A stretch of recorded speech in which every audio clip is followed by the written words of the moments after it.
अस्सलाम वालेकुम, I am doctor Nabeela Faisal. Welcome to my YouTube channel. उम्मीद है कि आप सब खैरियत से होंगे।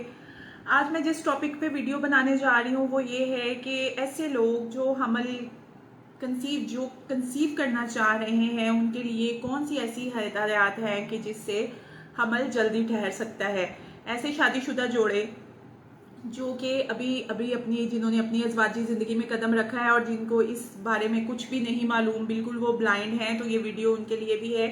और इंशाल्लाह ताला कि आम औरत को भी ये वीडियो जो है वो बहुत ज़्यादा इंफॉर्मेटिव लगेगी।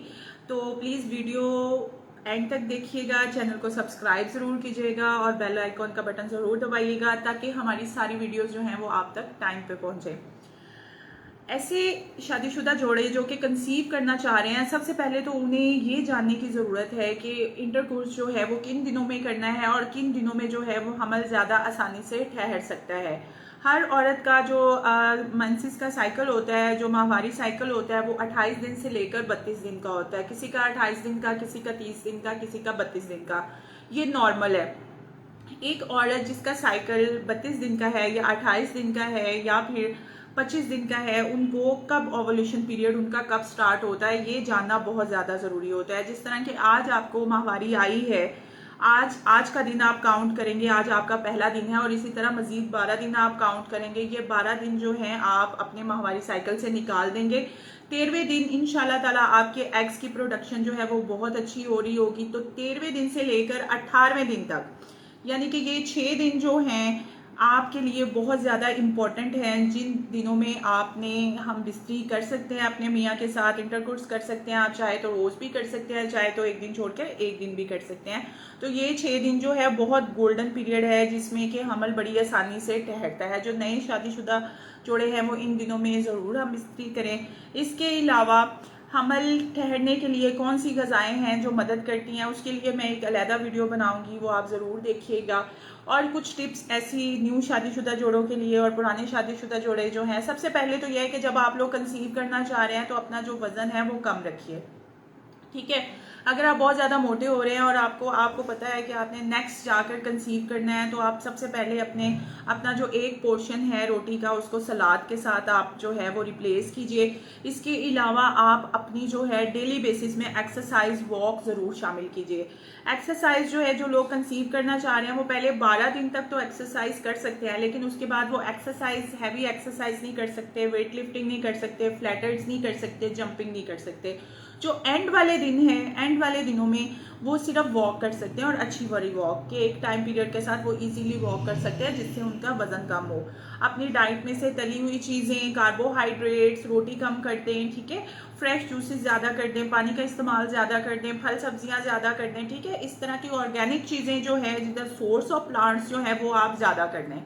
और इंशाल्लाह ताला जो है आप देखेंगे कि आप एक हेल्दी वेट मेंटेन करेंगे और जितना एक औरत का वेट हेल्दी मेंटेन होगा उतना ही वो जल्दी कंसीव करेगी। उसको इंसुलिन रेजिस्टेंस कम होगी और उसके एग्स जो है वो ज़्यादा अच्छी तरह मेच्योर होंगे और वो कंसीव जो है वो जल्दी कर जाएगी। इसके अलावा इन दिनों में आप कफ़ीन का इंटेक जो है वो कम करें। फास्ट फूड आपने बिल्कुल नहीं खाना, राइस वगैरह आपने बिल्कुल नहीं लेने। अगर जो औरतें कंसीव करना चाह रही हैं, अमूमन शुरू के दिनों में औरतें जो है वो बहुत ज़्यादा वेट, शादी के बिल्कुल बाद बहुत जल्दी वेट पुट ऑन कर लेती हैं क्योंकि दावतें चल रही होती हैं, होटलिंग चल रही होती है, फास्ट फूड खाना होता है। तो प्लीज़ इन चीज़ों को शुरू से ही जो है वो नज़रअंदाज ना कीजिए। शुरू से ही इन पे वर्कआउट शुरू कर दीजिए कि ये चीज़ें हमने खानी भी हैं तो कम खानी है, ताकि हम बहुत ज़्यादा जो है बहुत जल्दी मोटे ना हो जाएं और बाद में हमें कंसीव करने के लिए डॉक्टर के पास जाना पड़े। अच्छा जी, एक शादी के 1 साल बाद तक मेरा मानना ये है कि मेडिसिन जो है वो नहीं लेनी चाहिए। आप अपना वज़न अगर ज़्यादा है, वज़न कम करें, हेल्दी डाइट पे आएँ, एक्सरसाइज अच्छी करें। ठीक है। अपने आप को स्ट्रेस फ्री रखें, इजी रहें, खुश रहें, आउटिंग करें, अच्छा एटमॉस्फेयर आपको मिले, तो इंशाल्लाह ताला आप 1 साल के अंदर अंदर कंसीव कर जाएंगे। और अगर फिर भी आप कंसीव नहीं करते तो फिर आपको इंडक्शन पे जाना चाहिए। ऐसी दवाइयाँ लेना चाहिए जो अंडे बनाती हैं। उसके लिए आपको एक अच्छी गायनाकोलॉजिस्ट के पास जाना पड़ेगा और गायनाकोलॉजिस्ट की मदद लेनी पड़ेगी। लेकिन ये रिकमेंडेशन सारी 1 साल के बाद की हैं। क्योंकि ये 1 साल जो है आप अपने आप को ईजी रखिए फॉर प्रिपरेशन ऑफ हमल। आपकी यूट्रस भी कभी कभी जो है वो प्रिपेयर हो रही होती है कभी कभी, और बच्चियां जो होती हैं वो बड़ी यंग एज में होती हैं, उनका मेंटल स्टेटस अपने मियाँ से मैच नहीं कर रहा होता, उनकी कंपेटिबिलिटी नहीं हो रही, वो ड्यूरिंग सेक्स जो है वो इंजॉय नहीं कर रही होती। इसके अलावा भी बहुत बहुत सारी वजूहत होती हैं जिसकी वजह से बंदा कंसीव नहीं कर रहा होता। तो 1 साल जो है वो मियाँ को बीवी को और बीवी को मियाँ को ज़रूर देना चाहिए।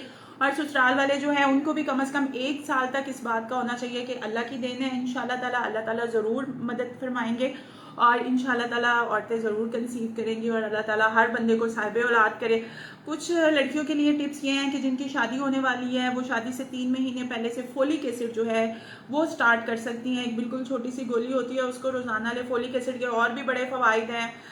फोलिक एसिड से स्किन भी बेहतर होती है, फोलिक एसिड से जो है वो आपको क़ुव्वत मुदाफ़ियत भी आपकी अच्छी होती है, यूट्रस भी आपकी जो है वो हेल्दी रहती है फोलिक एसिड से, और आपको खून की कमी भी नहीं होती। और मर्द जो है वो विटामिन ई ले सकते हैं शादी के शुरू के दिनों में जो है वो विटामिन ई, या शादी होने से पहले विटामिन ई इवियोन कैप्सूल जो है 400 mg से 600 mg तक वो ले सकते हैं। लेकिन अगर इनको लेने से उनको तजाबियत या फिर उनका स्टमक अपसेट या कुछ ऐसा हो तो फिर वो इसको पानी ज़्यादा पानी के साथ इसको इस्तेमाल करें, और अगर फिर भी वो बेयर ना कर सके तो फिर उसको छोड़ दें। उसकी जगह जो है वो फ्रेश जूसेस वगैरह ले, और बिल्कुल सेम जिस तरह हम लेडीज़ को प्रिवेंट करते हैं कि आपने तली हुई चीज़ें नहीं खानी, आपने फास्ट फूड नहीं खाना, इसलिए मर्द के लिए भी जो है वो हेल्दी रहना बहुत ज़्यादा ज़रूरी है।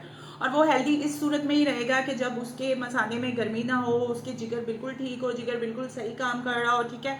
और मर्दों को जो है वो बिल्कुल इस चीज़ को मद्देनज़र रखना है कि कहीं उनको यूरिनेशन जो है वो येलो कलर में तो नहीं आ रहा, कहीं उनको पेशाब येलो तो नहीं आ रहा, उनके मसाने में गर्मी तो नहीं है। अगर मसाने में गर्मी होगी तो उनकी मनी पे अफेक्ट होगा, उनकी मनी पतली हो जाएगी। ज़्यादा हीट डिवेल्प होने से जो है काफ़ी रिप्रोडक्टिव सिस्टम पे जो है वो असर पड़ता है। और ये ज़्यादा कब डिवेल्प होती है, जब इंसान कोल्ड ड्रिंक्स का इस्तेमाल ज़्यादा करता है, ज़्यादा वर्किंग में नहीं होता, कैफीन इनटेक ज़्यादा है, पानी का इस्तेमाल कम है, तो मर्दों पे भी बहुत सारे असरात जो है वो पैदा होते हैं।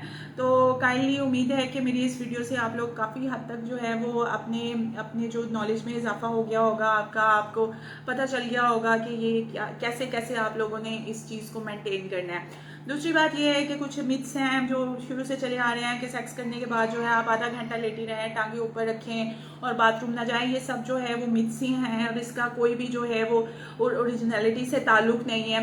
एक स्पर्म को एक हेल्दी एक्स तक ट्रैवल करने में 1 सेकंड का 1000वां हिस्से से भी पहले, यानी कि 1 मिली सेकंड से भी पहले एक हेल्दी स्पर्म जो है वो एक्स तक पहुंच जाता है, और उसके लिए इन सारी चीज़ों की ज़रूरत नहीं होती। सो अपने आप को इन सारी फजूलियात से पाक रखिए और इंशाल्लाह इंटरकोर्स के बाद जल्दी पाक हो जाइए। आप वॉश कर सकती हैं, आप जो है वो बात ले सकती हैं, और जाहिर सी बात है ज़्यादा देर वैसे ही रहने से आपको इन्फेक्शन हो सकता है, रैश हो सकती है। सो इन चीज़ों से आप ज़रूर बचिए, ठीक है।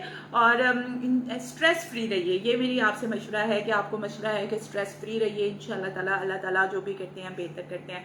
हमारी वीडियो को ज़रूर लाइक कीजिएगा, ठीक है, चैनल को सब्सक्राइब कीजिएगा। मज़ीद नेक्स्ट वीडियो में मैं आपको बताऊंगी कि हमल ठहरने के लिए कौन सी ऐसी ग़िज़ाएँ हैं जो आप अपनी डेली की रूटीन में शामिल कर सकती हैं। थैंक यू जी, बहुत बहुत शुक्रिया।